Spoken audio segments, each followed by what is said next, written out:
Origin of public celebration of Ganesh Chaturthi.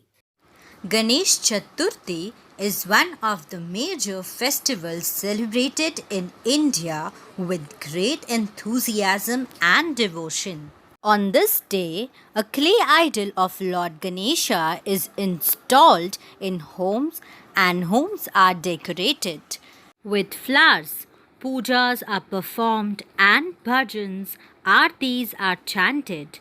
Localities organized and arrange for pandals and install large idols of Lord Ganesha to celebrate the festival with friends and family.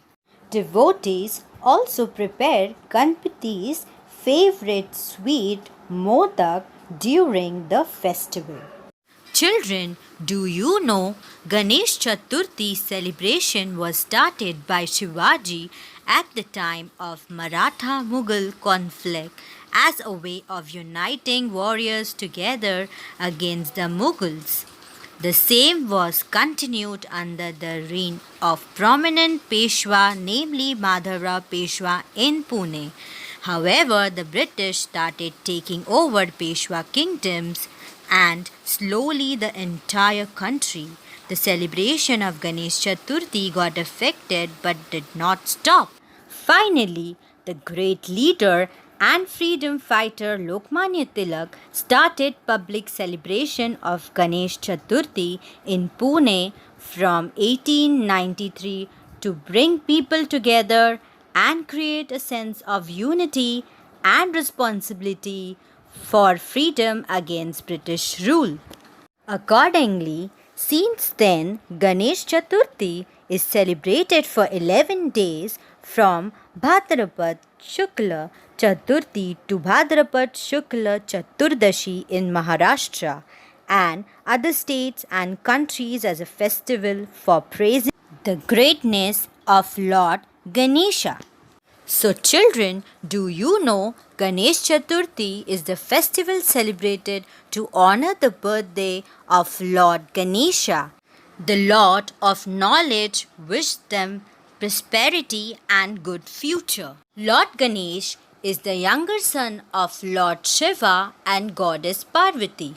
So, children, we are now going to see the story of Lord Ganesha's birth, which will give us a summary of Lord Ganesha's divinity and power. Story of Lord Ganesha with an elephant face. One day, while Goddess Parvati wanted to take bath, she instructed great Nandi to not let anyone come inside her room and disturb her. After instructing, Goddess Parvati turned to her room and great Nandi started obeying her orders.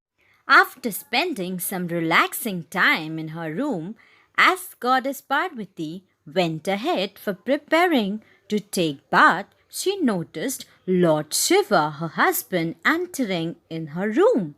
Even after instructing great Nandi to not allow anyone inside, not even her husband, annoyed Goddess Parvati asked Lord Shiva if great Nandi did not stop him outside against her orders.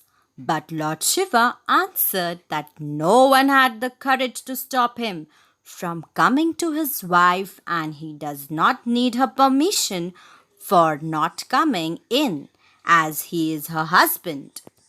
However, Goddess Parvati needed some time for peace, and after thinking for some time, she decided she needs someone who will obey her orders completely. So she immediately began collecting turmeric from her body and she started giving shape to a beautiful boy to the turmeric dough. Goddess Parvati ended up making a statue of a child from turmeric and breathed life into him. She called the child Ganesha, and he was absolutely loyal to her. She asked him to guard the house while she took a bath. Yet again, Shiva showered up and proceeded to enter the house. But this time he was stopped by Ganesha, who refused to move aside. Shiva did not know what this unknown child was, so he asked his forces to destroy the child. But Ganesha had the powers bestowed on him by Parvati and defeated Shiva's army. Shiva, known for his extreme fury, lost control on his temper and ended up beheading Ganesha. When Parvati stepped out and saw the dead body of her creation, her fury knew no bounds. She lashed out at Shiva and threatened to destroy the entire universe as a consequence of those actions. Now it was the responsibility of Brahma, Vishnu, and Shiva to save the universe.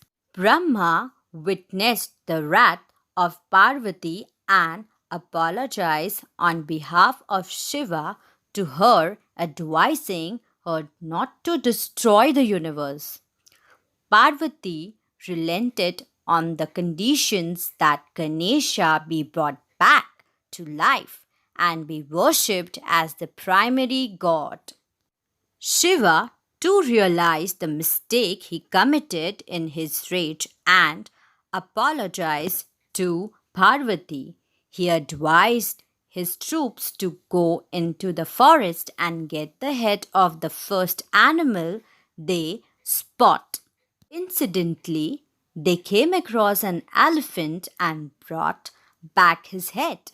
This was then placed over the body, and Shiva brought him to life, as accepting him as his own son.